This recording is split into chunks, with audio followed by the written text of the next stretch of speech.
listed.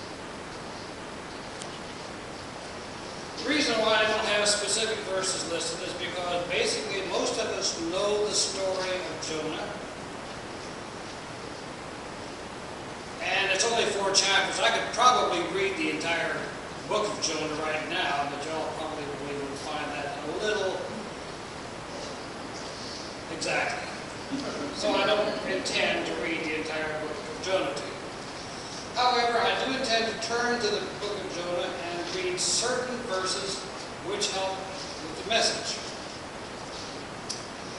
First and foremost, let's take a look. Last week I talked about Jacob and how Jacob was in the presence of God and he didn't know it. It was absolutely amazing to him to wake up from his dream and realize, hey, surely God was here and I didn't know it. Jonah had the exact opposite problem. He was extraordinarily aware of God. Because God said, hey, Jonah. I don't know if he said hey. I don't know if there's a Hebrew word for it. There might be, I don't know. But anyway, he said, hey, Jonah, I want you to go to Nineveh. And Jonah said, you want me to do what? Nineveh. Nineveh. Go to Nineveh. Nineveh is that way, right? I'm going this way. Because Jonah knew the will of God. It's not even the fact that he wasn't aware of the will of God. He knew that if he preached to the Ninevites, and the Ninevites repented, that God would repent of his judgment. He didn't like the Ninevites. He thought if they were wiped off the face of the earth, all's the better. Them wacky Ninevites, they don't belong here in this world. We're talking prejudice in a major way. Not only were they Gentiles, the not chosen people. We're the chosen people. You're not chosen. Not only were they not chosen, they were wicked Gentiles, deserving of their judgment. So he said to himself, look, God tells me to go there. I am going to run away. It's not like a little kid running away from home. I'm going to go. So he took off and he ran away. Problem is, as in Psalm 139, which I preached just a few weeks ago, if we go back to the old King James Version, whither shall I flee from your presence? If I go up into the heavens, you're there. If I go into the depths, you're there. I can't flee from you. Jonah might not have been completely aware of that. But there's absolutely no getting away from the hand of God. So here he is out in the middle of this ocean, and God says, whoa. He put the brakes on. The boat wasn't going anywhere. The boat was rocking in the storm. The boat was about to sink. And sailors who had been familiar with storms before. It's not like they had not been in a storm at sea. They recognized something a little different about this storm. This was a storm amongst storms. This was, if you will, to misquote old Saddam Hussein, this was the mother of all storms. So therefore, this storm had to be dealt with perhaps in a different way than what they usually did. So they called upon every last one of those sailors to pray. And all the passengers to pray. Then they get to Jonah, who is still running from God. I don't know how he did it. He was asleep. How does one go to sleep in the middle of a storm? I don't know. But he was sleeping, he was snoozing. They woke him up, and Jonah recognized a little something when they cast lots and determined that Jonah was the cause of it all. God right person. So in the first chapter he said, so they said to him, what should we do to you to calm this sea that's against us? For the sea was getting worse and worse. He answered them, pick me up and throw me into the sea, so that it may quiet down. For I know that I am to blame for this violent storm that is against you.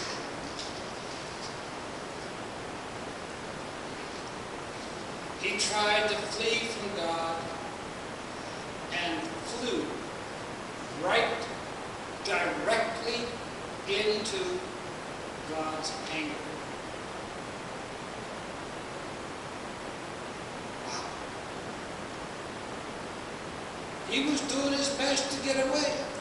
And even at this, the men said, look, a God that can do this? No, we're not going to throw him into the sea. We're going to try even harder. You know what the definition of his insanity is? Is doing the same thing over and over again, expecting different results? Well, they were doing the same thing over and over again, hoping that the storm would calm down and go away. It didn't go away. So after a while, after they got tired, after they got weary, after they could not do one more thing, they gave up. And they picked Jonah up, and he went willingly into the ocean. In other words, let's just be honest about it, when confronted by the very anger of God, when God finds you, he found him at sea, Jonah did the only thing he knew how to do. He gave up his life. What is the expectation about being thrown into an ocean in the middle of a storm? The only expectation you have is death. Jonah gave up his life to save the men. Isn't that a very Christ-like thing to do? Jonah found the strength for the first time in his life to do the right thing. He went into the ocean, but God wasn't through with him yet. Can you imagine his surprise? He thought he was going away. He thought it was over with. Those Ninevites were gone for sure, but then this fish, whale, sea monster, whatever you want to call it, swallowed him up. And he wasn't dead.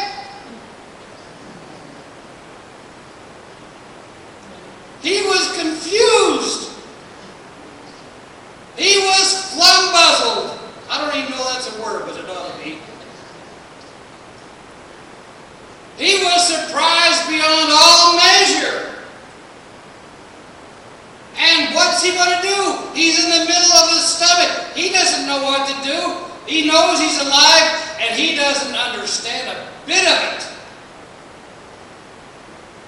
So he's still in the process of learning how to not necessarily find the will of God. He already knew the will of God. It was to go to Nineveh. But he's learning how to follow the will of God. He knew it, he just didn't follow it. So from this stomach, whatever beast you want to assign it to, from this stomach, he does the only thing he knows how to do. He's pushed into a corner. You know, if you ever paint yourself into a corner, you got to wait for the paint to dry. Well, that's what he was doing. He was waiting for the paint to dry. He knew that he was in trouble. He was backed up against the rope. You want to talk about rope-a-dope? Jonah was rope-a-dope.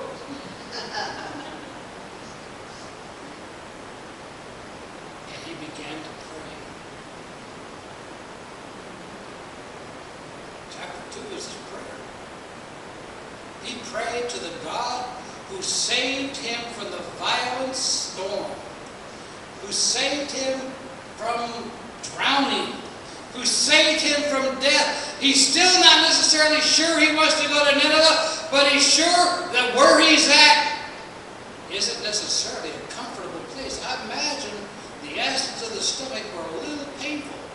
We can almost say that not only did he die, he went into judgment. 3 days worth of judgment in the acid stomach.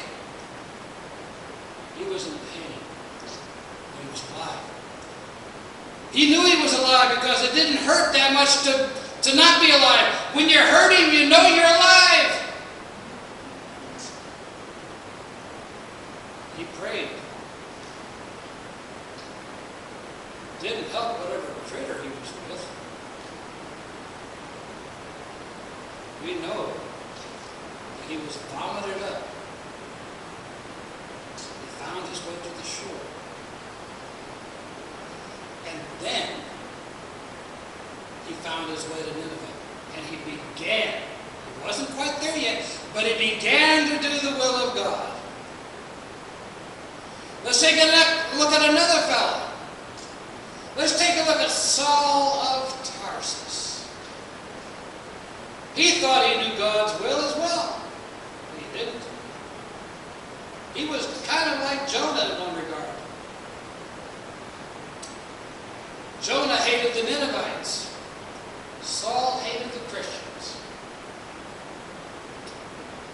I still like the King James Version. He was yet breathing out mutterings as he went on his way to Damascus to do what he thought was God's will. He was doing his own will, but he thought he was doing God's will. He thought he was doing God's work. And God had a message for him. Saul, this isn't what I want you to do. He was also confronted with the very power and presence of God. And it was not anything less than what happened to Jonah. It was just a catastrophic crisis that afflicted Saul. Because when he woke up on the Damascus road, he had no sight. He found himself helpless. This Saul, who was probably quite healthy prior and willing to do the will of God, a firebrand of Pharisaism. When he woke up, he found himself needing to do the one thing he didn't want to do. He had to find a Christian and not kill him. He had to find a Christian and ask him to pray for him. Can you imagine the gall in his stomach? We'll talk about a sour stomach. He had it. And he couldn't do it on his own. So he, the one who was so independent, who was so righteous, who was such a firebrand for God, had to depend on other people to show him the right way. In other words, Paul had to die to his old self. His whole old life had to disappear. Just like Jonah. He had to die to his own will. He had to die to his own wishes. He had to die to his old life. He had to die to his own understanding of God. He had to die to that entire old way of life so that he could be reborn into a new life. Just like Jonah.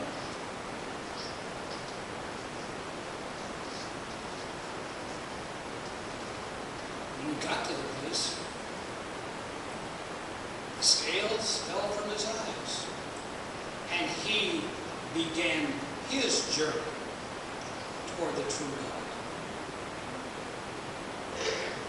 He became a firebrand for Jesus Christ. You know, we are confronted every single day with choices.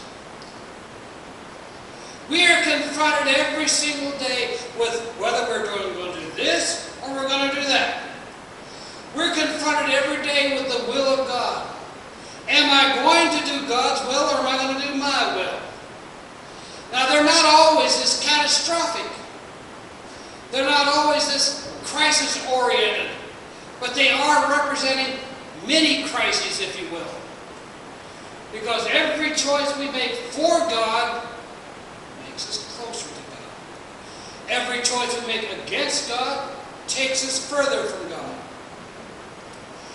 And just like Jonah, just like Saul, we have got to die to our own will. And you know, I don't know about y'all, but I've lived with me a long time. And every once in a while,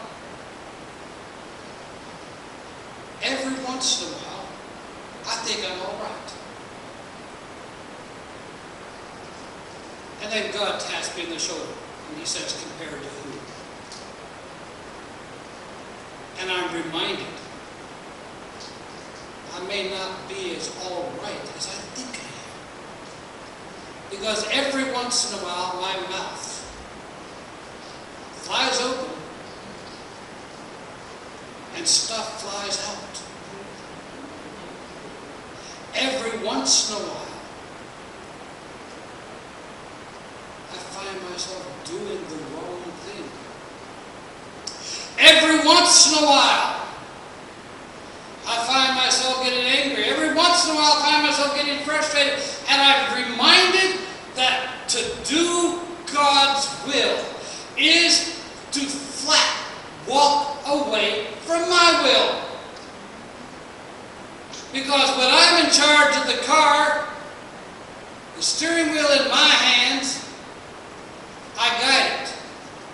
But with God, the steering wheel's got to be in His hands. Because He knows the way to go. He's been there before. And He'll guide me on the right path if. There's always that caveat in there. There's always that catch. There's always that hiccup in the giddy up. If we allow Him to control our lives, and our mouth, and our mind, TV viewing, yes, I said it, our internet, yes, I said it. If we allow God to control the content of our lives, we will find good content in our lives. But you know, there is an old saying about the internet: garbage in, garbage out.